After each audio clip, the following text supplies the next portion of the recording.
नमस्कार मित्रों। महाभारत श्रृंखला में दुष्यंत और शकुंतला की कहानी के अगले हिस्से को लेकर अपने चैनल अनंत कथा सागर में मैं फिर प्रस्तुत हूँ। जैसा अभी तक की कहानी में मैंने बताया कि जब शकुंतला ने अपने पिता कण्व को अपने गंधर्व विवाह के बारे में बताया तो उन्होंने इसको सहर्ष स्वीकार कर लिया और दोनों को आशीर्वाद दिया। अब उधर जब दुष्यंत शकुंतला को छोड़कर चले गए तो उधर शकुंतला के गर्भ में महाराज दुष्यंत का स्थापित किया हुआ गर्भ धीरे धीरे बढ़ने लगा। वो निरंतर राजा दुष्यंत का चिंतन करती थी। रात दिन की नींद समाप्त हो गई थी। वो सोचती रहती थी कि कब दुष्यंत उसे लेने आएंगे। ये सब करते 3 वर्ष बीत गए। तब शकुंतला ने एक पुत्र को जन्म दिया। इंद्र ने आकाश से पुष्प वर्षा की और बोले, तुम्हारा ये पुत्र चक्रवर्ती सम्राट होगा। ये सुनकर शकुंतला सहित सभी आश्रमवासियों को प्रसन्नता हुई और कण्व मुनि ने ब्राह्मणों को बुलाकर बालक के जात कर्म संस्कार करवाए। अब यहाँ पे एक बात ध्यान देने योग्य है कि शकुंतला का पुत्र उसके गर्भ में 3 वर्ष रहा था। हो सकता है ये आपको कल्पना लगे, लेकिन यदि रामकथा जो कि अब सही साबित हो गई है, महाभारत जिसके प्रत्यक्ष प्रमाण भी मिलते हैं, तो ये बात की सत्यता को झुठलाना बड़ा मुश्किल है। क्यों? आगे समझने की कोशिश कीजिए। अब चूंकि 3 वर्ष बाद उस बालक का जन्म हुआ था, बालक प्रतिदिन बढ़ने लगा। उसका शरीर का गठन शेर के समान था, सिंह के समान था। 6 वर्ष की अवस्था में ही वो आश्रम में बड़े बड़े शेरों, भैंसों और हाथियों को पकड़कर खींच लाता था और आश्रम के समीप वृक्षों में बांध देता था। क्या आज ये किसी बच्चे से उम्मीद कर सकते हैं? नहीं। फिर उनकी पीठ पर चढ़ जाता, सब ओर दौड़ाता, खेलता उनके साथ। तो एक बार कोई दैत्य वन में आ गया तो उसने हंसी हंसी में ही उसको दोनों हाथों से पकड़ लिया और दबाकर मार डाला। ये देखकर सभी आश्रमवासियों को बड़ा आश्चर्य हुआ।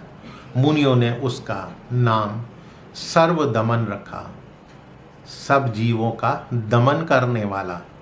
उधर राजा दुष्यंत ने रानी और पुत्र बुलाने के लिए जब किसी मनुष्य को नहीं भेजा तो शकुंतला चिंतित होने लगी, दुर्बल हो गई, दीन हो गई।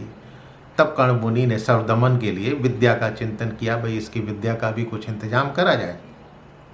इससे 12 वर्षों में ही बालक के हृदय में संपूर्ण शास्त्रों और वेदों का ज्ञान कण्व मुनि ने करवा दिया।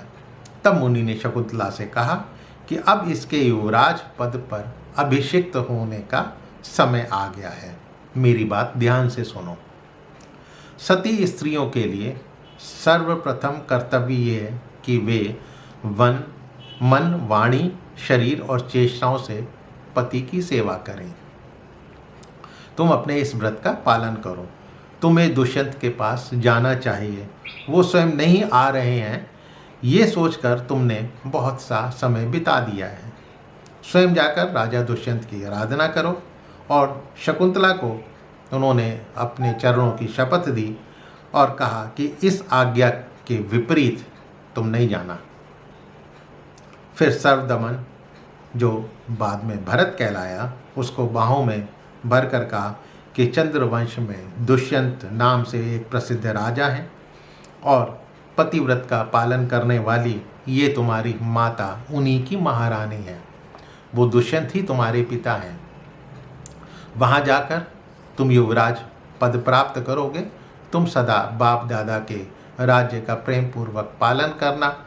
फिर शकुंतला से बोले, पतिव्रता देवियाँ पति के प्रसाद से ही पुण्य गति को प्राप्त होती हैं। फिर कण्व मुनि अपने शिष्यों से बोले कि तुम लोग मेरी पुत्री शकुंतला और इसके पुत्र को शीघ्र ही इस घर से ले जाकर इसके पति के घर में पहुंचा दो। अब ये एक तरह से उन्होंने यहाँ पर शिक्षा भी दी है कि पत्नी पति के घर में ही इज्जत पाती है।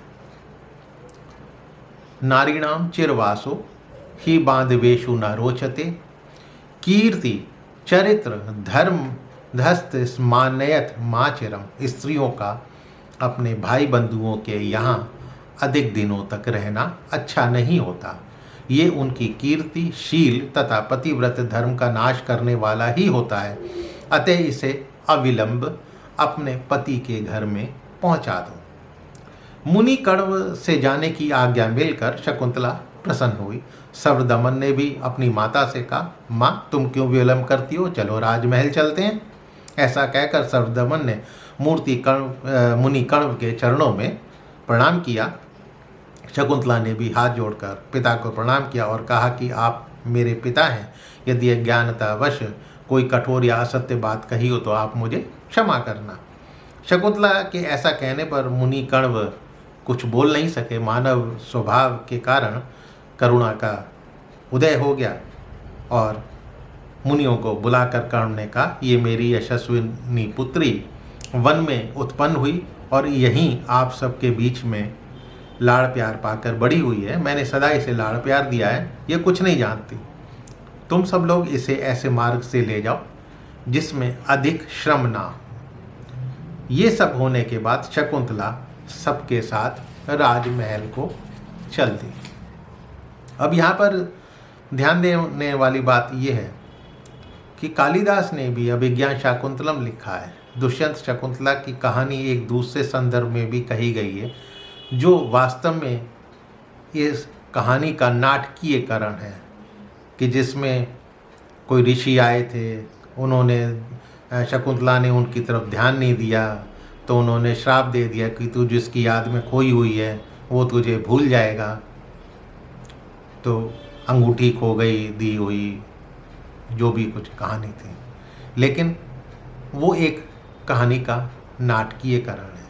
हालांकि वो काव्य है और उसमें शकुंतला की कहानी का बड़ा सुंदर और मार्मिक चित्रण किया गया है। अब उसके बाद शकुंतला की परीक्षा होती है।